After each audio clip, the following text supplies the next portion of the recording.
ini ya tulisannya sangat bagus karena di awal tahun 2025 biasanya kita manusia di bumi setiap awal tahun lalu kita mulai melakukan adanya resolusi.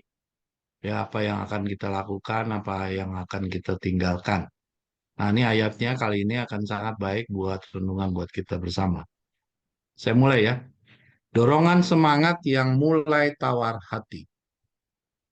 Beberapa orang selalu takut dan meminjam kesulitan.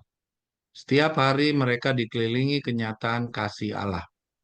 Setiap hari mereka menikmati kelimpahan pimpinannya, tetapi mereka tidak memperhatikan karunia-karunia yang ada ini.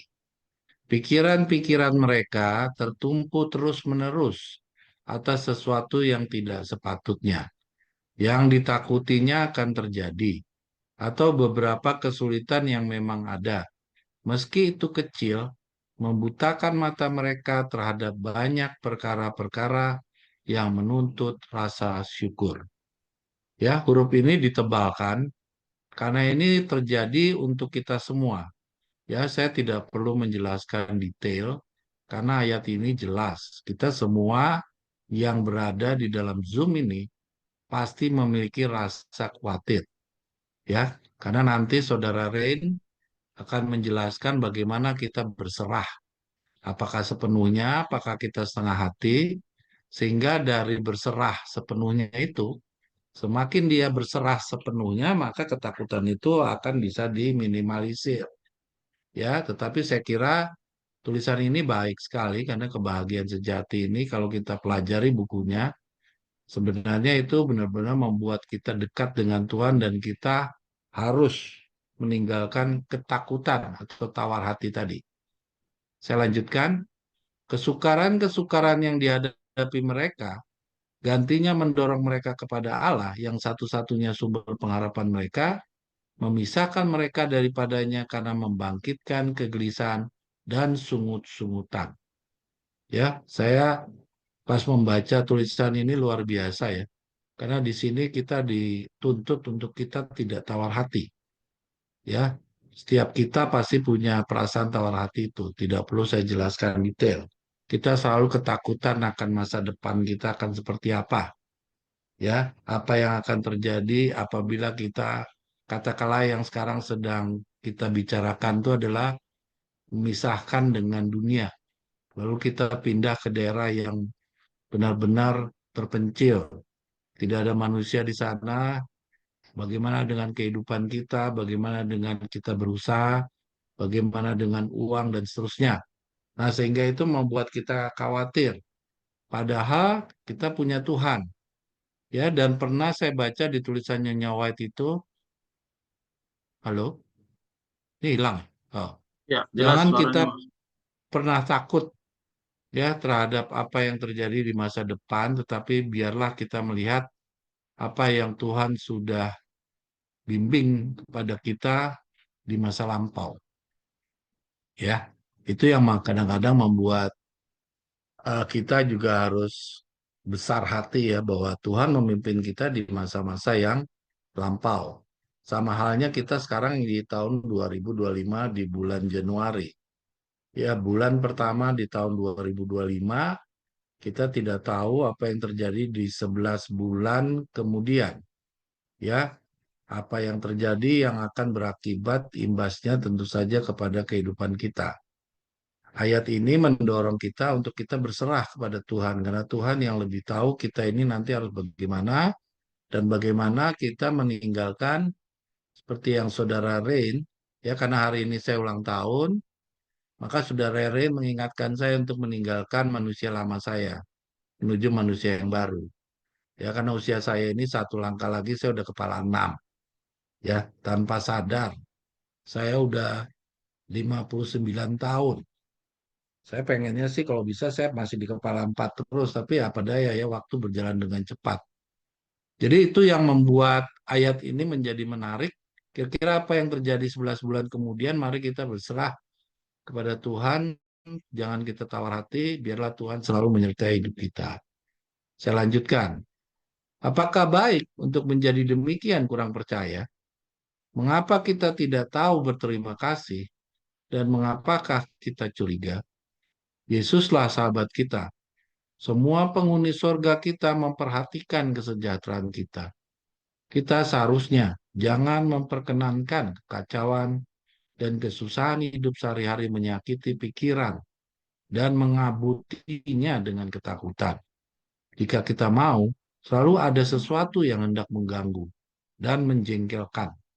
Janganlah kita memanjakan satu keinginan yang hanya mengganggu dan memenatkan kita, bukannya membantu kita menanggung pencobaan-pencobaan kebahagiaan sejati. Nah, di sini yang ditebalkan ini menarik ya. Jangan memperkenalkan kekacauan atau kesusahan hidup sehari-hari menyakiti pikiran kita dan membuat kita menjadi ketakutan.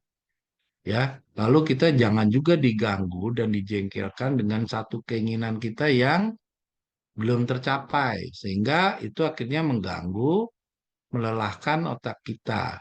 Ya, bukannya membantu kita bagaimana kita bisa mengatasi seluruh pencobaan-pencobaan.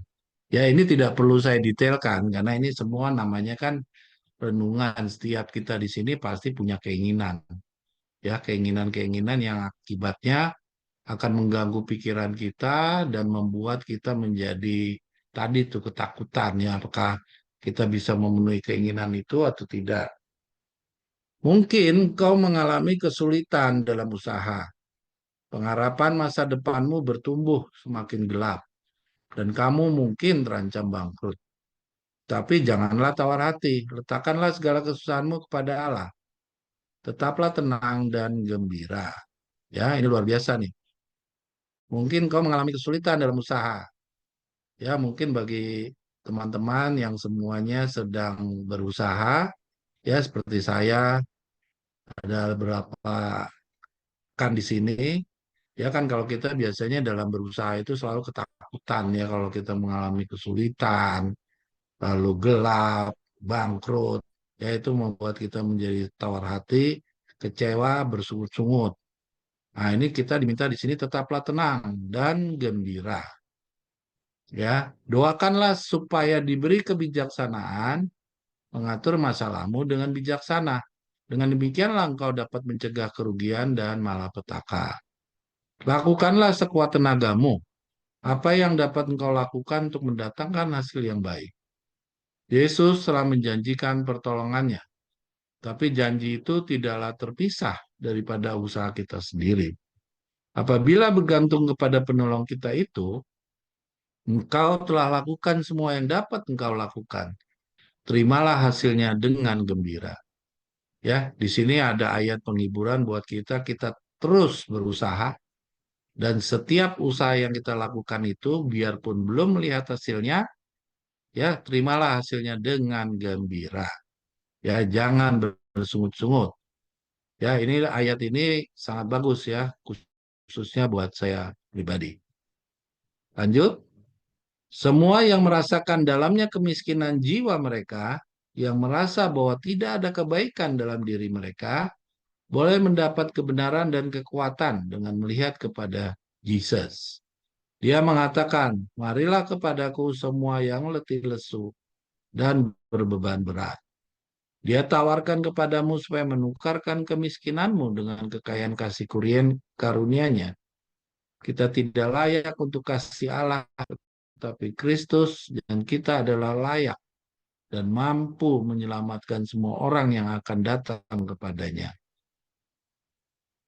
Bagaimanapun pengalamanmu masa lalu, betapa mengecewakan pun keadaanmu sekarang ini, jika engkau mau datang kepada Yesus, sebagaimana keadaanmu lemah, tak berdaya, dan putus asa, Juru Selamat kita yang penuh kasih akan menemuimu dan akan merangkulkan tangannya dan jubah kebenarannya kepadamu. Kepada Bapa, dia menghadapkan kita dengan memakaikan jubah putih, yaitu tabiatnya. Untuk kepentingan kita, dia memohon kepada Allah, aku telah mengambil alih tempat orang berdosa. Janganlah hendaknya anak yang tidak patuh ini engkau pandang, tapi biarlah aku. Tak kalah setan dengan teriakan keras menuntut jiwa kita, mempersalahkan kita karena dosa, dan mengklaim kita sebagai mangsanya, darah Kristus membela kita dengan kuasa yang lebih besar. Dalam melakukan pekerjaannya, Tuhan tidak selamanya menjadikan segala sesuatu nyata di hadapan hamba-hambanya. Ia kadang-kadang mencoba kepercayaan umatnya yang membawa keadaan-keadaan yang memaksa mereka maju di dalam iman. Sering ia membawa mereka ke dalam tempat yang sukar dan meminta kepada mereka untuk maju bila nampaknya kaki mereka menjamah air sungai Yordan. Ya, ayat ini ditebalkan untuk kembali menjadi renungan kita. Kadang-kadang Tuhan membawa kita kepada tempat-tempat yang kita tidak sangka. Kita inginnya ke kanan, ya, tetapi yang ke kanan itu tidak kita mendapatkan apa-apa. Tuhan kadang-kadang beri pelajaran ya. Kenapa misalnya kayak misalnya saya pengen ke kanan gitu, tapi nanti ternyata Tuhan itu tidak merestui, maka saya harus kembali kepada jalan yang memang sudah diinginkan oleh Tuhan, yaitu jalan yang sudah tadi dikatakan. Ia membawa tempat yang sukar dan meminta kepada mereka untuk maju bila nampaknya kaki mereka menjamah air sungai Yordan. Ya, saya kira semua saudara-saudara di sini pasti punya pengalaman. Ya, kadang-kadang kita masuk ke satu langkah yang nantinya akan kecebur, tiba-tiba ada satu halangan seperti itu ya, yang membuat kita nggak jadi kecebur di situ, tapi kita bisa punya preventive action supaya kita tidak melangkah lebih jauh. Ya, kalau di dalam pengalaman saya sering begitu gitu. Misalnya saya mau menghadapi seseorang yang dia akan berniat jahat terhadap saya. Nanti sebelum saya terlanjur untuk masuk ke dalamnya, sesuatu ada yang membuat saya berpikir atau kejadian yang membuat tidak terjadi untuk berhubungan dengan orang itu. Adalah pada waktu seperti ini, bila doa hamba-hambanya naik kepadanya dalam iman yang sungguh-sungguh, Allah membuka jalan di hadapan mereka dan membawa mereka keluar ke suatu tempat yang besar. Ya, saya kira ini ada lagi anak yang dikasih Dela. Jadi ini ayat renungan ya di awal tahun dan ini sangat baik ayat renungan ini ditulis oleh Nyonya White agar kita tidak tawar hati. Ya, karena beberapa waktu yang lalu ada tulisan tawar hati itu membuat kita lemah, ya, melemah. Nah, melemah itu yang setan inginkan gitu. Jangan sampai kita punya tawar hati dalam kehidupan kita beragama. Jadi saya kira ini aja kalau tidak ada satu lagi yang di-share sama si Dela untuk di-share screen ya saya kira ini yang menjadi ayat renungan buat kita semua. Amin. Ada di share di ini, Ustaz. Ada. Ada, Ustaz. Oke, tunggu ya. Satu lagi. WA ya? Ini ayatnya juga bagus. WA Ini ya? ya.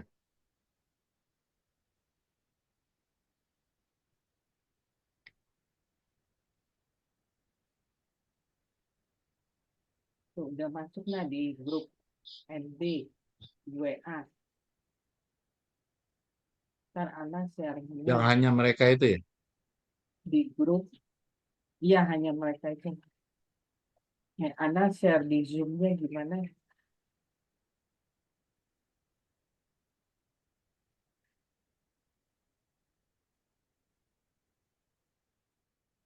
Iya, itu hanya mereka nih. Nah, Oke. Ya, ini saya sambung ya. Diambil dari buku yang sama ini. Hanya mereka yang menjadi pelajar Alkitab yang tekun dan rajin, serta yang telah menerima kasih kebenaran, yang akan dilindungi dari penipuan yang hebat yang menawan dunia ini. Oleh kesaksian Alkitab, mereka ini akan mengenali penipu itu dan penyamarannya. Ujian akan datang kepada semua orang. Oleh penyaringan pencobaan, orang-orang Kristen sejati akan nyata. Apakah umat Allah sekarang berdiri teguh di atas firman-Nya, sehingga mereka tidak akan tunduk kepada bukti-bukti yang berdasarkan panca indera mereka? Dalam kemelut yang seperti itu, apakah mereka mau bergantung kepada Alkitab dan hanya kepada Alkitab saja? Jika mungkin, setan akan mencegah mereka untuk mengadakan persiapan kepada hari itu. Ia akan mengatur masalah-masalah sedemikian rupa sehingga menghalangi jalan mereka, menjerat mereka dengan harta-harta duniawi, menyebabkan mereka memikul beban yang berat dan melelahkan, sehingga hati mereka dipenuhi dengan segala urusan kehidupan ini. Dan hari pencobaan itu boleh datang menimpa mereka seperti datangnya seorang pencuri. Nah, ini yang saya perlu kita renungkan ya. Hari pencobaan itu boleh datang menimpa mereka seperti datangnya seorang pencuri. Ini yang saya agak kurang paham ya. Tapi yang intinya di sini dikatakan ya setiap orang akan dicobai. Nah, bagaimana kita bisa lolos dengan cobaan itu? Kalau yang saya tangkap ya dari ayat tawar hati tadi, kalau dicobainya kita sedang kesulitan, semua orang pasti menggerutu nih. Nah, bagaimana sedang sekarang kalau dicobainya tidak dengan kesulitan? Nah, itu perlu dijawab tuh nanti oleh Saudara Rain. Ya, misalkan Anda ditawarkan dalam posisi, ya, posisinya itu betul-betul posisi yang sangat strategis. Itu bagian dari cobaan kah? Atau bagaimana ya? Nanti bisa dijelaskan oleh Saudara Rain. Oke, saya kira itu bagian saya. Selebihnya saya serahkan pada Saudara Rain.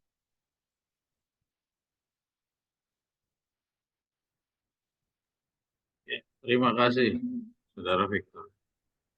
Saudara-saudara sekalian, benar seperti tadi yang disampaikan oleh Victor. Kita ini memulai tahun 2020. Saya sampai lupa bahwa kita ini apa yang kita pelajari ini adalah awal dari tahun 2005. Ini saya dengan Victor menyusun pelajaran ini pada dasarnya hanya karena menyambung dengan 2 minggu yang lalu kita bicara tentang dari simbolikut. Ya, punya Victor itu simbolikut tentang iman harus ditambah dengan keberanian dan tindakan. Jadi kita mungkin refresh sedikit ke 2 minggu yang lalu ya. Kita akan buka lagi. Coba lihat. Kebetulan tadi seperti yang Victor udah katakan, kita memulai di 2025 dengan bacaan seperti ini. Bacaannya adalah dorongan semangat yang mulai tawar. Jadi ini judul memang yang buat kami, ya, bukan dari Victor Huter, Nyonya White. Ya, ini hanya judul, kami coba menyimpulkan dari bacaan yang barusan kita baca. Ya. Jadi ini adalah gambaran cerita tentang tawar hati. Ya, kita sudah belajar dari buku kemarin Simbolikut jilid apa itu ya saya lupa. Ya, 2 minggu yang lalu kita sudah belajar. Karena khotbah Victor Huter itu tentang iman harus ditambah. Iman saja tidak cukup. Ya, iman saja tidak cukup. Artinya iman itu adalah dalam pengertian yang dijelaskan oleh Victor Huter itu iman adalah percaya. Jadi kalau cuma percaya itu tidak cukup. Ya. Itu di dalam buku Simbolikut volume 11 nomor 2. Ya, nanti kita refresh sedikit. Saudara-saudara sekalian, benar yang tadi Victor katakan bahwa tidak ada orang yang tidak takut. Ya, tidak ada orang yang tidak punya hal-hal yang ditakutkan dalam kehidupan ini. Kita semua sudah jelas-jelas adalah orang-orang berdosa. Dan orang berdosa itu harus menanggung akibat daripada dosa. Yaitu apa? Dia harus makan 3 kali. Dia harus punya persiapan untuk menghadapi hari hujan. Dan itu yang membuat kita takut. Kita selain itu juga kita harus juga punya cadangan untuk hari yang akan datang. Dan ini semua menakutkan bagi kita. Baik orang beragama maupun tidak beragama, semuanya punya kekhawatiran akan hal ini. Nah, di dalam bacaan ini, Nyonya White mengingatkan kita bahwa jangan sampai ketakutan ini menyita seluruh perhatian kita. Ya. Jangan sampai menyita seluruh perhatian kita sampai seluruh pikiran kita tertumpu terus-menerus sampai-sampai kita tidak lagi memperhatikan ada kewajiban yang harus kita lakukan. Boleh Anda geser sedikit? Ya. Ini yang warna hitam sudah dibaca, dipahami sendiri. Mari kita baca sama-sama. Ya. Beberapa kesulitan yang memang ada, meskipun itu kecil, ya kesulitan yang kita hadapi itu mungkin kecil, itu sudah membutakan mata mereka terhadap banyak perkara-perkara yang menuntut rasa syukur. Jadi kesulitan-kesulitan yang kecil saja itu sudah bisa membutakan mata kita untuk mempelajari atau mempersiapkan diri. Jadi hati-hati ya, kita memulai awal 2025 artinya bacaan ini mengingatkan kita perjalanan kita ke depan bukanlah perjalanan yang ringan. Ya kita sudah sama-sama belajar dari lambang jalanannya Ibrahim keluar dari Ur Kasdim. Ya, kita sudah baca di sana bahwa perjalanan itu adalah merupakan contoh bagi kita. Bahwa perjalanan ke depan bukan perjalanan yang ringan. Jadi pelajaran ini benar-benar harus kita renungkan. Ya, kita baca lagi pelan-pelan. Beberapa kesulitan yang memang ada, meskipun itu kecil, membutakan mata mereka terhadap banyaknya perkara-perkara yang menuntut rasa syukur. Jadi banyak sebenarnya perkara-perkara yang harusnya kita syukuri dari Tuhan. Tadi Victor tadi sudah katakan, kita harus selalu ingat dengan kata-kata Nyonya White, bahwa Tuhan kita tidak perlu khawatir akan hari depan, karena kita tidak perlu khawatir akan hari depan apabila kita mengingat bagaimana Tuhan telah melindungi kita, memberkati kita sejauh yang sudah kita lalui selama ini. Kalau kita ingat bagaimana Tuhan hadir dalam kehidupan kita di masa lalu, harusnya kita tidak perlu khawatir tentang hari yang akan datang. Dan itu terlupakan. Oleh apa? Karena ada kesulitan-kesulitan yang membutakan mata kita terhadap hal-hal yang seperti tadi. Yang harusnya kita bersyukur Tuhan sudah memimpin kita sampai hari ini. Kita sudah luput dari segala permasalahan-permasalahan yang di masa lalu. Sudah dimenangkan. Yang mungkin juga kita mengevaluasi itu tidak masuk akal. Itu sebenarnya sudah kita lewati. Tapi ketika ada hal-hal yang kecil, kita kembali lagi timbul kekhawatiran kita. Itu pengalaman yang seperti itu kita sudah saksikan di dalam perjalanan bangsa Israel. Setiap bangsa Israel mendapatkan kesulitan, dia selalu lupa dengan kepemimpinan Tuhan di masa lalu. Selalu dia menimpakan kesalahan kepada seorang pemimpinnya, yaitu Musa. Kata-kata Nyonya White ini mengingatkan kita kembali kepada cerita itu. Dan ingat, di tahun 2025 awal kita diingatkan dengan bacaan. Artinya apa? Mari kita baca pelan-pelan lagi. Kita ulangi lagi, walaupun tadi udah dibaca, kita baca lagi. Beberapa kesulitan yang memang ada, meski itu kecil, membutakan mata mereka terhadap banyak perkara yang menuntut rasa syukur. Saudara-saudara, bisa saudara renungkan? Dikatakan oleh Nyonya White, meskipun itu kecil, mampu membutakan mata. Bagaimana dengan yang besar? Kalau yang kecil saja sudah mampu membutakan mata kita, ya, bagaimana dengan hal yang besar? Jadi ingat, ini peringatan Nyonya White ini mengerikan saudara. Bagi orang-orang yang akan menghadapi aniaya dan segala macam penderitaan-penderitaan di depan, yang tadi Victor udah katakan, kita mau persiapan masuk kelas 40 hari. Persiapan 40 hari bukan persiapan yang ringan. Ya karena apa? Karena kita mau membongkar diri kita yang lama. Manusia lama kita ini mau kita buang. Kita harus jadi manusia yang baru. Dan itu bukan masalah kecil. Kalau yang kecil saja dikatakan Nyonya White di sini, itu bisa membuat kita lupa untuk menyampaikan rasa syukur. Ya, kita bersungut-sungut. Bagaimana kita mau meninggalkan manusia lama kita? Musuh terberat kita adalah diri kita. Ini harus kita ingat. Saudara-saudara sekalian, awal tahun ini kita mari sama-sama kita berhati-hati. Akan ada kesulitan-kesulitan yang akan muncul. Kesulitan itu datang dari diri kita sendiri. Tapi selain itu, ternyata juga ada kesulitan-kesulitan yang diciptakan Ya saya ulangi, dicipta-ciptakan oleh setan. Karena setan tahu bahwa orang ini dia sudah mau masuk di kelas 40 hari.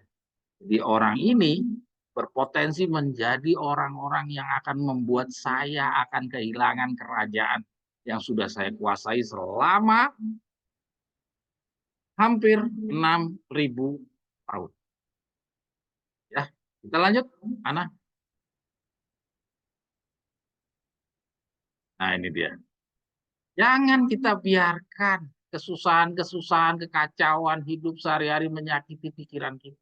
Ya, jadi di dalam bacaan ini kita tidak berbicara tentang berperang dengan diri kita dalam hal karakter kita, tapi hal-hal yang berada di sekitar kita, ya, yang masih harus kita perangi. Jadi kita harus memerangi diri kita, karakter kita yang lama, manusia yang lama. Di samping itu juga kita harus berperang dengan kekacauan dan kesusahan hidup sehari-hari.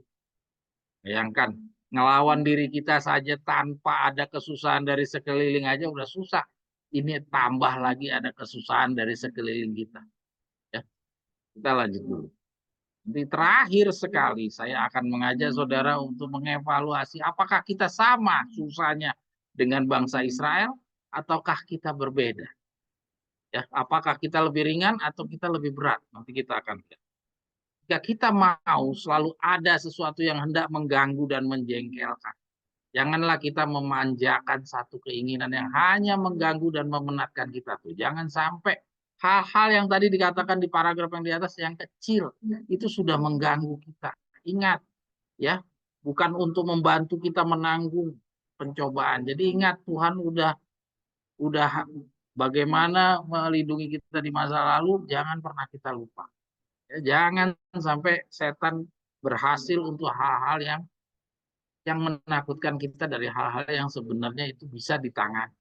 Ya. Kita baru bicara dari hal-hal yang kecil dulu ini, karena hal-hal yang kecil ini kadang-kadang membuat kita bersungut-sungut. Ya, jangankan yang besar, yang kecil saja itu sudah bisa menggagalkan kita. Ya, menghargai apa yang Tuhan sudah berkati kepada kita, membuat kita bersungut-sungut. Oke, lanjut.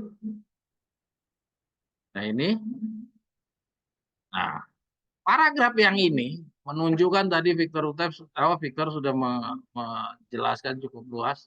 Ya, jadi di sini kita lihat, ya, mungkin engkau akan mengalami kesulitan dalam usaha, pengharapan, masa depanmu ya semakin gelap.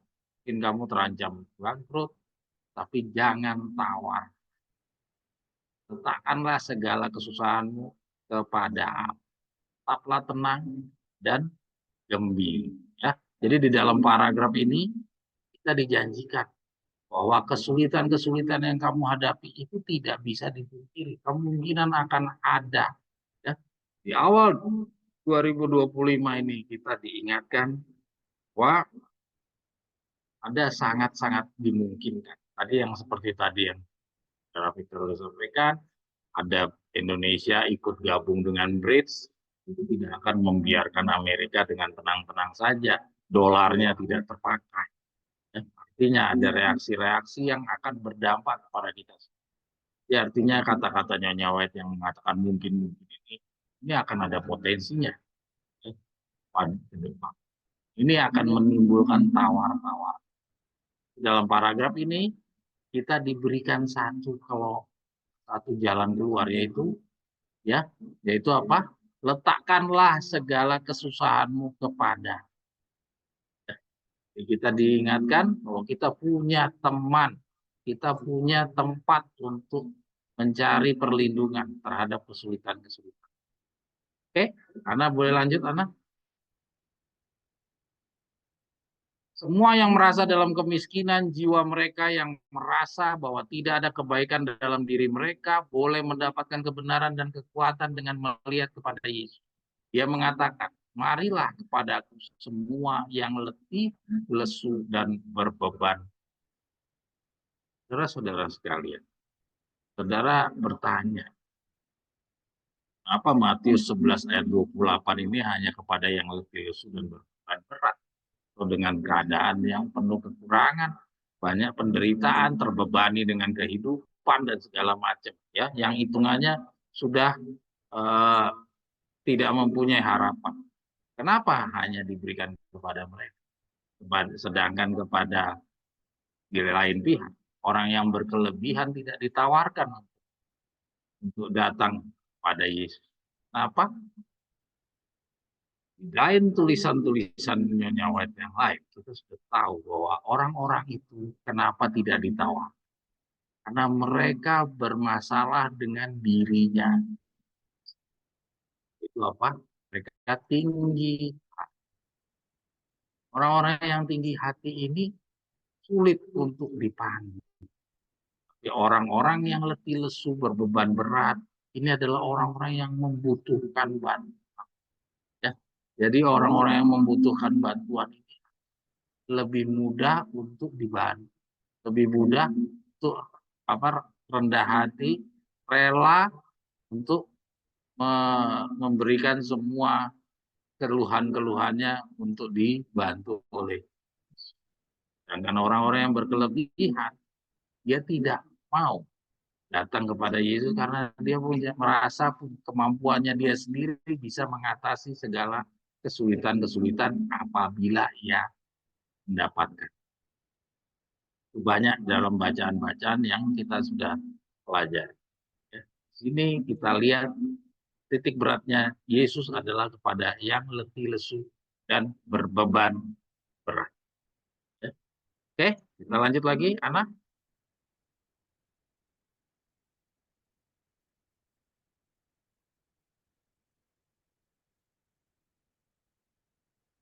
Nah, kita lihat lagi, dalam melakukan pekerjaannya, Tuhan tidak selamanya menjadikan segala sesuatu nyata di hadapan hamba-hambanya. Ia kadang-kadang mencoba kepercayaan umatnya yang membawa keadaan-keadaan yang memaksa mereka maju di dalam iman.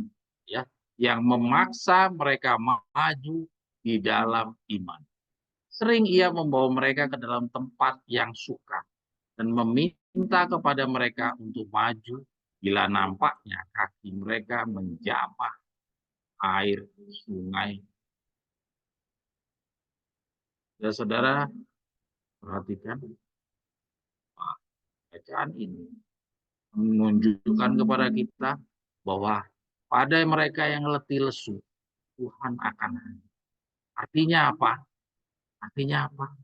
Artinya orang-orang yang nanti terselamatkan dari buah-buah yang pertama bukanlah orang-orang yang berada di dalam berkelebihan, melainkan adalah orang-orang yang benar-benar membutuhkan bantuan. Kenapa dia bisa mendapatkan membutuhkan bantuan dari Tuhan? Kenapa? Karena di dalam masa pengumpulan 144.000, ya, sebagaimana contoh-contohnya yang tadi kemarin kita sudah pelajari dari Yeremia, dari Yohanes Pembaptis, ya, dari seorang Daud yang juga hasil dari 40 tahun. Semuanya, ya, melewati suatu sekolah kesederhanaan. Ya. Orang Musa pun juga harus kehilangan kerajaannya, kerajaan Firaun, kedudukannya. Dia harus menjadi seorang penggembala domba. Ya. Artinya, calon-calon 144.000 nanti akan dimenangkan di dalam kesederhanaan. Bahkan contoh dari kita adalah kita harus juga mendapatkan harus menjalani memikul salib sebagaimana yang Yesus juga pikul.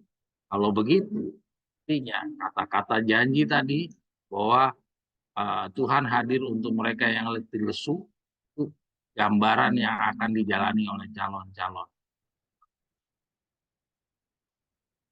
Di jalanan kita ke depan, jalanan ingatan dari pelajaran renungan pendahuluan tahun 2025 ini mengingatkan kita bahwa kita jangan tawar hati, jangan kita membesar-besarkan kesulitan-kesulitan yang sebenarnya kecil. Ya, jangan sampai hal-hal ada hal-hal yang dibuat oleh setan, itu membuat kita melupakan untuk bersyukur kepada Tuhan, di mana Tuhan telah banyak memberikan bantuan kepada kita. Kita harus ingat kata-kata dari bacaan ini, bahwa ia kadang mencoba kepercayaan umatnya yang membawa keadaan-keadaan yang memaksa mereka maju dalam iman. Bangsa Israel untuk bisa sampai di tanah Kanaan, tidak ada yang berjalan tanpa melewati hal-hal yang memaksa dia harus menggunakan iman. Ya. Tidak ada satupun peristiwa, satu orang pun yang masuk tanah Kanaan tanpa melalui suatu hal-hal yang dia harus menggunakan iman. Ya, dia harus menunjukkan iman. Kita lihat perjalanan bangsa Israel, tidak ada satu. Musa pun tidak boleh masuk ke tanah Kanaan, Harun pun tidak boleh masuk ke tanah. Ya, Yusak dan Kaleb pun dia harus lalui sebuah peristiwa yang harus menguji iman.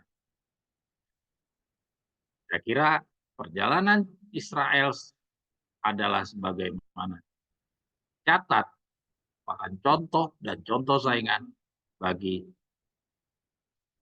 Saya coba mau baca yang kata-kata paling terakhir. Ya, adalah pada waktu seperti ini, bila doa hamba-hambanya naik kepadanya dalam iman yang sungguh-sungguh, Allah akan membuka jalan di hadapan mereka dan membawa mereka keluar suatu tempat yang janji ini hanya bisa diwujudkan kalau kita berada di dalam iman yang sungguh. Saudara tahu kata-kata yang ini dialamatkan untuk kalimat yang mana? Yaitu kalimat yang di atasnya. Sering ia membawa mereka ke dalam tempat yang sukar dan meminta kepada mereka untuk maju bila nampaknya kaki mereka menjamah air sungai. Kata-kata ini kita akan lihat di dalam penjelasan Victor Houteff dalam Simbolikut volume 11 nomor 2 minggu yang lalu. Sebelum ke situ, saya ingin mengajak saudara-saudara untuk membaca dulu yang tadi, tulisan yang paling terakhir dari WA yang tadi sudah dibacakan.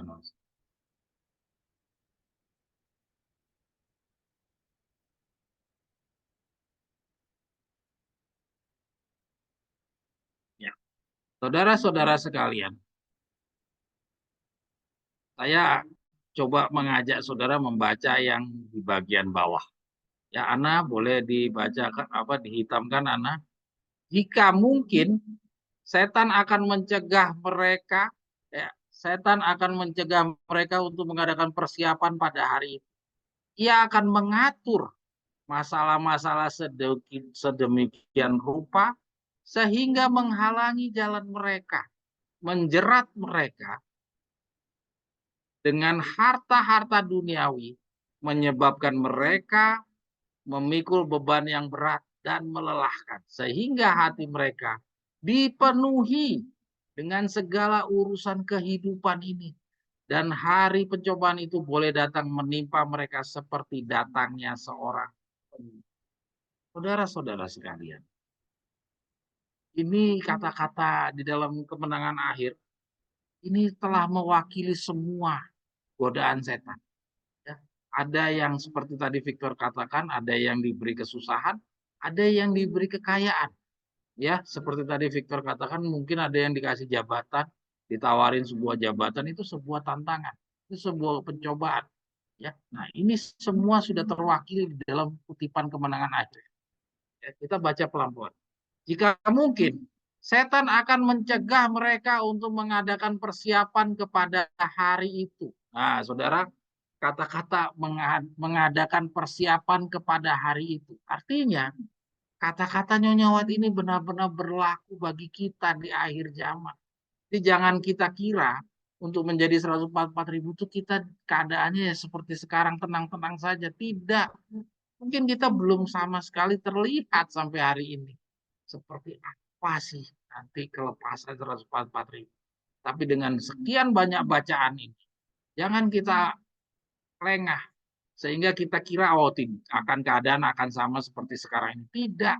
Ini semua bacaan-bacaan sudah memperlihatkan bahwa nanti ini ada perubahan-perubahan yang cepat, ya, yang kita tidak sangka. Dan kalau kita tidak menyadari dan kita tidak mempersiapkan diri, tidak banyak membaca, ya, tidak melatih moral kita masih sibuk aja mencari nafkah atau sibuk memperkaya diri atau sibuk menyenang-nyenangkan diri sendiri, ya, kita akan lewat, terlupakan, ya, kita lupa untuk mengadakan persiapan kepada. Saya ulangi, setan akan mencegah mereka untuk mengadakan persiapan kepada hari itu. Jadi setan, di kata-kata Nyonya White ini diingatkan kepada kita, di dalam masa persiapan ini setan akan mencegah, ya, kita untuk mengadakan persiapan. Ya. Jadi dia bukan mencegah kita untuk menang. Di persiapannya saja dulu yang diganggu sama dia. Bukan di kemenangan. Di kemenangan itu nanti kesusahan Yakub. Ya, itu kesusahan Yakub. Tapi kalau yang ini persiapan. Jadi masa di saat kesusahan Yakub. Ia akan mengatur masalah-masalah sedemikian rupa supaya menghalangi jalan mereka. Yaitu caranya bagaimana? Dengan menjerat sebagian dengan harta-harta dunia, sebagian dikasih kedudukan lah, dikasih jabatan lah, ya. Jadi terbuailah persiapannya yang jadi ancaman, ya. Terus yang berikutnya menyebabkan mereka memikul beban yang berat dan melelahkan. Jadi sebagian dikasih kekayaan, sebagian juga dikasih pikulan beban yang berat dan melelahkan. Yang dikutipan bacaan yang sebelumnya tadi kita sudah baca, dibikin bangkrut lah, ya, dibikin kehidupan yang sulit lah, segala macam. Sehingga, nah ini kan kita lihat kedua orang ini kena semua tuh, ada yang dikasih kekayaan, ada yang dikasih pikulan beban berat. Nah ini kita nggak tahu siapa yang akan dapat harta duniawi, siapa yang akan memikul beban berat. Artinya kedua-dua orang ini siap. Dari bacaan ini diingatkan. Sehingga hati mereka dipenuhi dengan segala urusan kehidupan, ya, yang susah juga mencari makan sehari-hari itu dibikin pusing. Yang satunya bagaimana terus membuat dirinya nyaman, membuat dirinya senang, ya, ke segala hal kehidupan ini menyita perhatiannya dia. Kita udah baca dari banyak orang-orang umat Allah, mulai dari Daud, ya, Salomo, Saul, ya, itu semuanya gara-gara kemakmuran semuanya dikalahkan. Ya, Daud jatuh, ya, sampai harus ditegur oleh Nabi Nathan yang kita 2 minggu yang lalu kita belajar. Dan saudara tahu, kalau saudara browsing di Google, ya ini Google aja nih, nggak usah pakai ya, pekabaran Victor Utek. Google pun menemukan, kalau saudara telusuri, ya, berapa banyak raja-raja Israel yang menang akhirnya. Raja Israel tidak ada satupun yang menang, saudara. Coba telusuri, raja bangsa Israel yang 10 suku, tidak ada satupun yang pada akhirnya menang. Ya. Hanya Daud, ya, hanya Daud. Tapi semuanya, ya, barulah nanti saudara bisa menemukan ada 6 raja Yehuda. Raja Yehuda kalau tidak salah ada 6 yang mengakhiri perjalanan karirnya sebagai raja. Dia memenuhi harapan. Bangsa Israel secara keseluruhan, yang 10 suku, ya, yang ini 10 dan 2 ya, 10 suku dan 2 suku. Yang 10 suku, ya, artinya setelah Salomo itu semuanya nggak ada yang benar. Artinya semuanya nggak ada yang benar. Kenapa? Artinya di situ bukan karena kemiskinan, bukan memikul beban yang berat dan melelahkan, tetapi karena harta-harta dunia. Jadi hati-hati, harta-harta dunia ini kan kita sudah dikasih pelajaran tentang apa? Alangkah sulitnya orang kaya masuk ke dalam, lebih mudah seekor onta masuk lubang jarum daripada orang kaya masuk ke dalam. Kita bisa lihat dari raja-raja Israel dan raja-raja Yahudi. Nah, kita lanjut. Dan saudara lihat di kata-kata yang paling terakhir dari kutipan ini. Hari pencobaan itu boleh datang menimpa mereka. Ya, mereka yang disebut di sini siapa? Yaitu mereka yang jadi sasaran setan tadi. Kalau saudara disibukkan dengan jerat harta dunia, kalau saudara disibukkan dengan masalah memikul beban yang berat dan melelahkan, ya inilah orang-orang yang dikatakan mereka. Kita coba baca ulang ya. Dan hari pencobaan itu boleh datang menimpa mereka. Yaitu mereka ini adalah siapa? Mereka ini adalah yang disebutkan mendapatkan harta dunia dan juga yang memikul beban berat dan melelahkan. Inilah yang dikatakan mereka dari kata-kata Nyonya White ini. Seperti datangnya seorang pencuri. Jadi kedatangan Tuhan seperti pencuri ini disasarkan kepada orang-orang yang disibukkan untuk memikirkan harta-harta dunia, disibukkan oleh masalah beban yang berat dan melelahkan. Hati-hati, ini adalah jerat yang dibuat setan supaya kita melupakan persiapan. Sehingga kedatangannya Tuhan itu seperti pencuri. Ya, ini nggak bicara tentang lalang. Ya, di sini bicara tentang kehidupan sehari-hari. Ya, ini mau lalang, mau sekam, semuanya masuk di dalam sini. Ya. Diingat, ini peringatan bagi kita. Ya. Peringatan pada orang-orang yang hidup di dalam periode masa persiapan kepada hari. Jadi jangan kira dari kata-kata ini menunjukkan bahwa perjalanan calon 144.000 itu akan ringan-ringan saja. Rupanya. Oke, kira-kira demikian. Ada yang mau membahas atau yang mau mendiskusikannya, silahkan.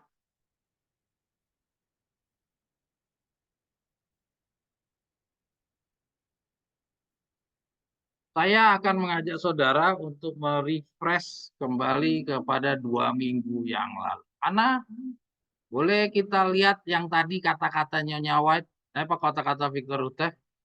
Yang tadi kata-katanya Nyonya White, yang sekarang kita mau lihat dari kata-kata Victor Ruteff.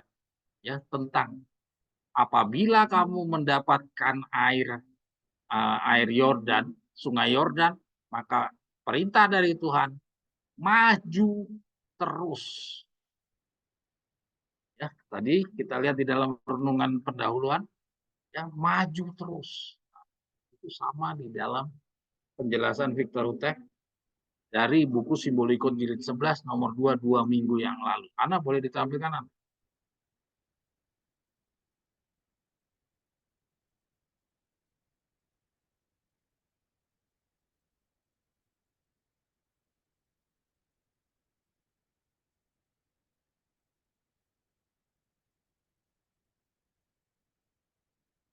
Yang Simbolikon, Ana?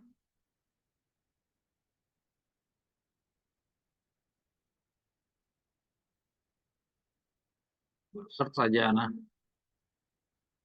Search. Maju terus.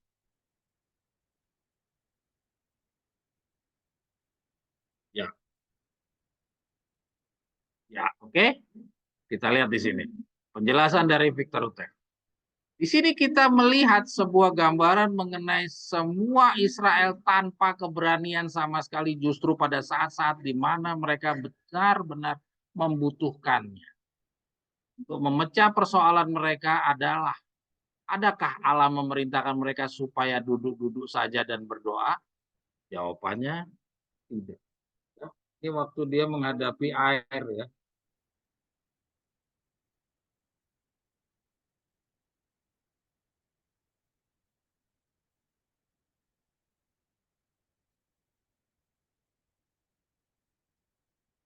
Lupa, ini di atas apa ya?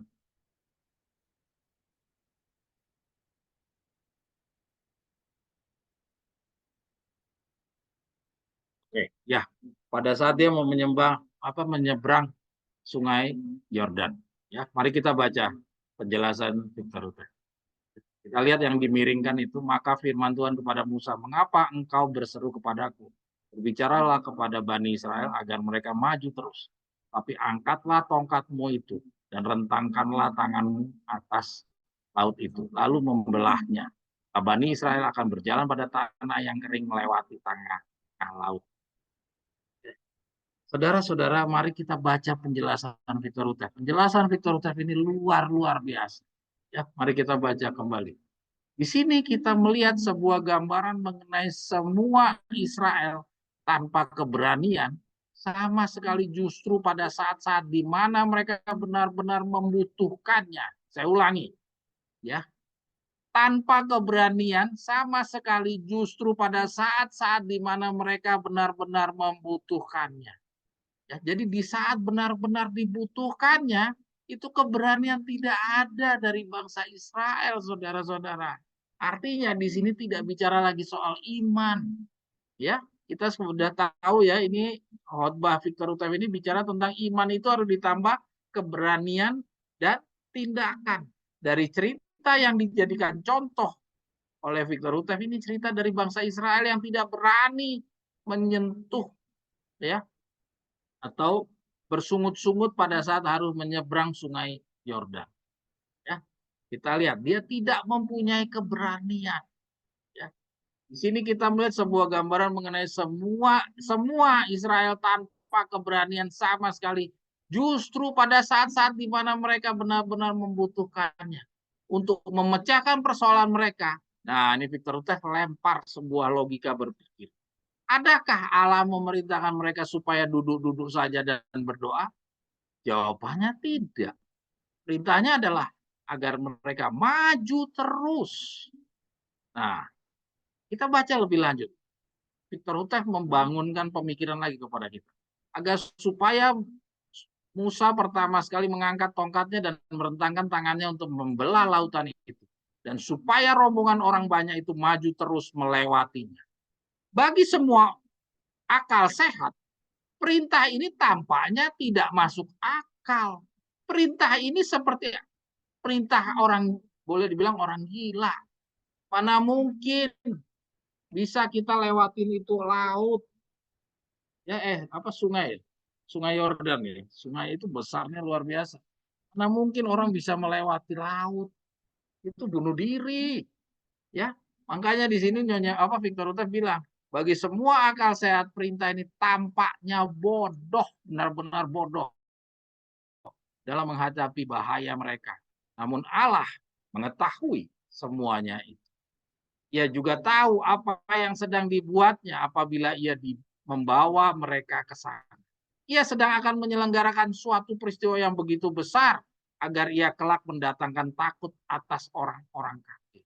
Lalu dengan demikian membantu memungkinkan umat Allah merebut tanah perjanjian mereka dan juga menenangkan mereka dari kejaran orang-orang Mesir.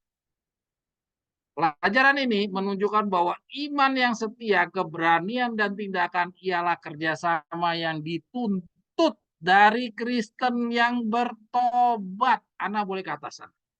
Coba kita lihat Victor Utef di sini bicara Kristen yang bertobat. Di dalam renungan pendahuluan, kita lihat Victor Utef sudah membagi dua, ada Kristen yang bertobat dan Kristen yang belum bertobat. Siapa Kristen yang bertobat yang disasarkan nasihat Victor Utef ini? Mari kita lihat di dalam renungan pendahuluan anak. Ya, saya ngajak saudara refresh kedua minggu yang lalu. Oh, bukan renungan pendahuluan ini, renungan pendahuluan dari Simbolikut nomor 12 tadi. Ya, di atasnya aja anak.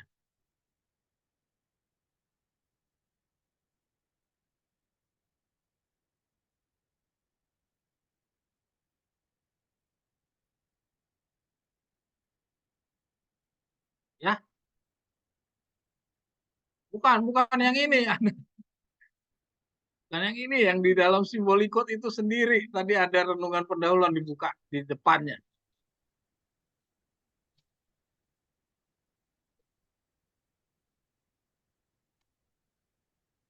Di bagian yang paling atas dari tulisan yang tadi kita baca, itu atasnya ada renungan pendahuluan. Nah, terus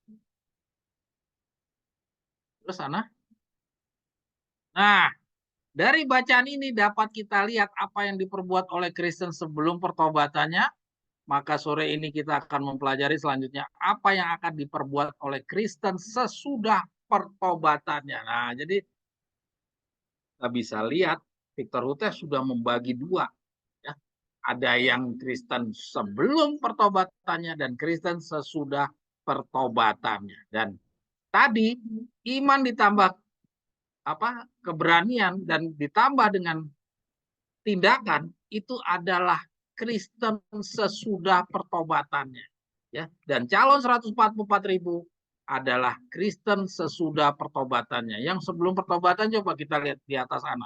Dari Mount of Blessing halaman 11, 12 kita akan terlihat. Suatu pekerjaan besar masih harus diselesaikan bagi murid-murid ini sebelum mereka siap bagi kepercayaan suci yang akan diberikan kepada mereka apabila Yesus naik ke sorga. Nah, ini artinya orang-orang ini harus menjalani sebuah pekerjaan besar yang harus diselesaikan bagi murid-murid ini sebelum mereka siap, yaitu apa? Pendidikan 40 hari.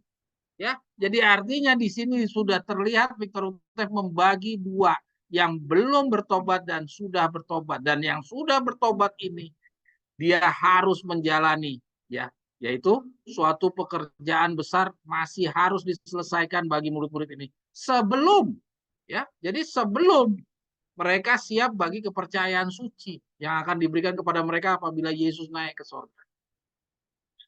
Jadi artinya sebelum, ya, sebelum Yesus naik ke surga, dia harus jalanin 40. Oke? Nah, coba kita balik lagi ke bawah.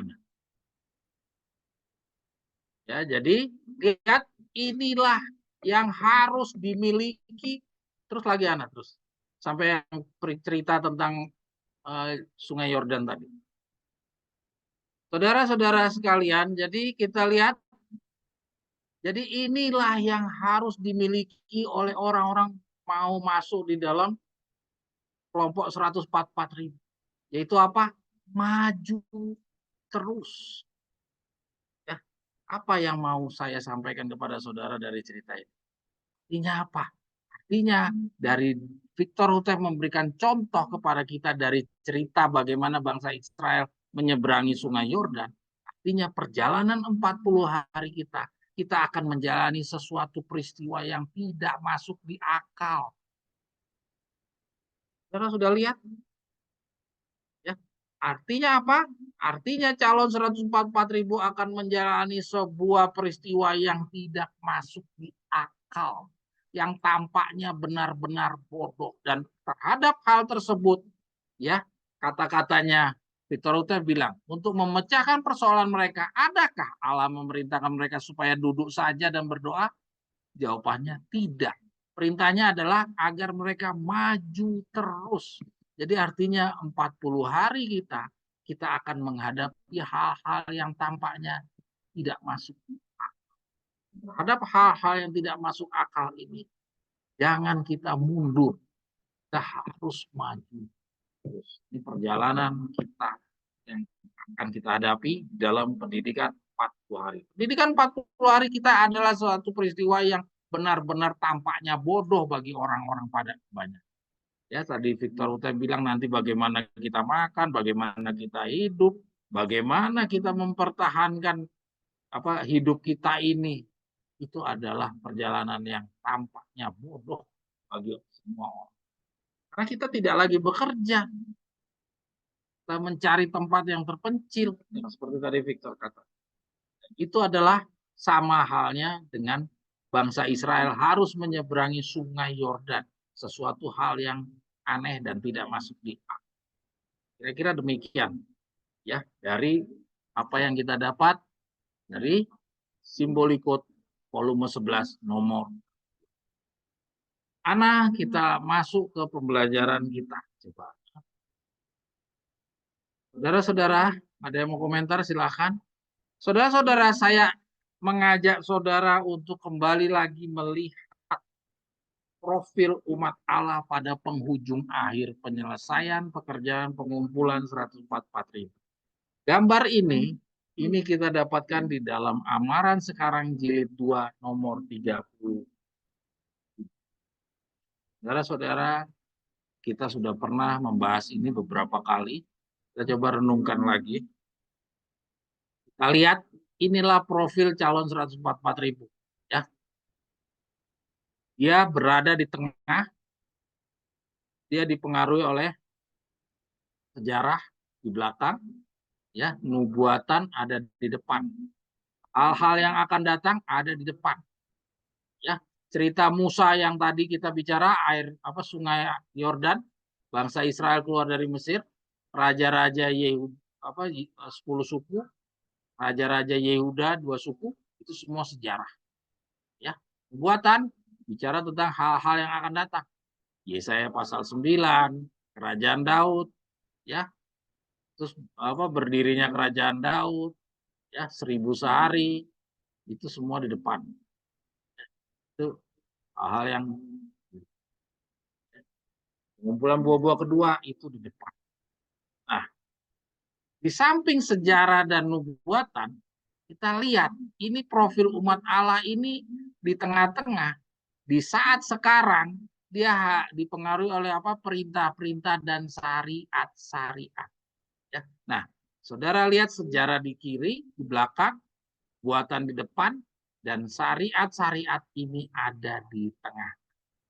Maka untuk memahami apa yang dimaksud yang di tengah-tengah ini, mari kita baca tulisan yang di bagian bawah. Mari Ana geser. Kita berada dalam masa penampian. Nah, kita berada di dalam masa penampian, mau dipisah masanya. Jadi bukan di dalam penampiannya, tapi di dalam masanya. Waktu di mana segera sesuatu yang bisa diguncang akan terguncang. Tuhan tidak akan memaafkan orang-orang yang mengenal kebenaran jika mereka tidak menurut perintah-perintahnya baik dalam perkataan maupun perbuatan. Tuhan tidak akan memaafkan orang-orang yang mengenal kebenaran. Ya, jadi dari gambar ini kita bisa lihat kita itu dianggap mengenal. Ya, dari pelajaran Amaran Sekarang yang disampaikan oleh Victor Utef, inilah kewajiban kita mengenal sejarah, mengenal nubuatan.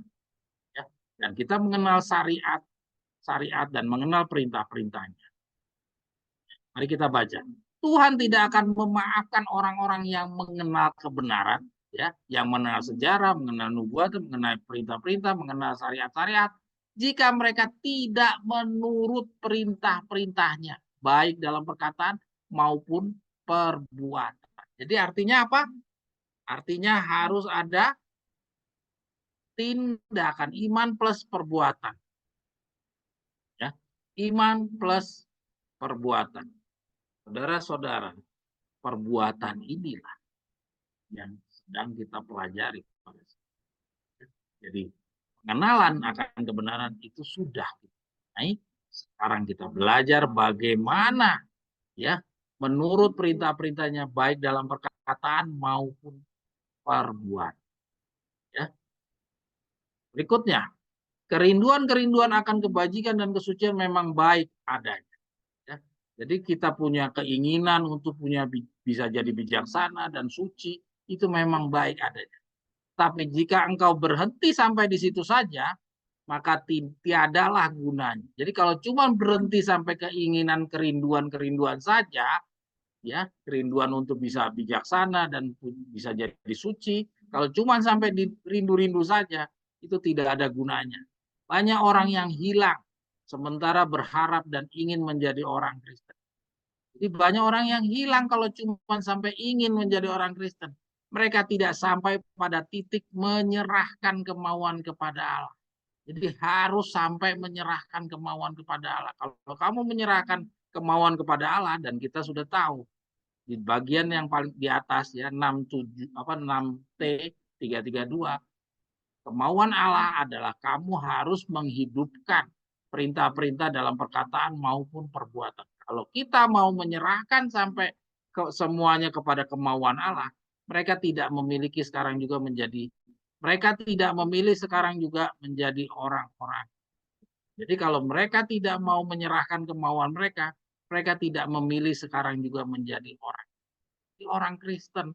Kristen yang dimaksud sama Nyonya White adalah Kristen yang iman plus perbuatan. Ya, barulah kata-kata yang paling terakhir kita baca. Marilah kita berjuang dengan seluruh kemampuan yang telah dikaruniakan Allah pada kita untuk masuk dalam rombongan mereka yang 104. Jadi bisa menjadi 144.000 harus iman plus perbuatan. Ya, di dalam penjelasan Victor Utep di dalam Simbolikut volume 11 nomor 2 tadi, iman harus ditambah keberanian dan tindakan. Kalau kita lihat tadi dari bagaimana tawar hatinya orang-orang Israel, ya, kita bisa lihat artinya apa? Keberanian yang dituntut dari orang-orang contoh saingan, yaitu Kristen yang bertobat, yang tadi kita baca dari Victor Utep, itu dibutuhkan keberanian yang luar biasa. Jadi iman kita itu harus ditambah dengan keberanian.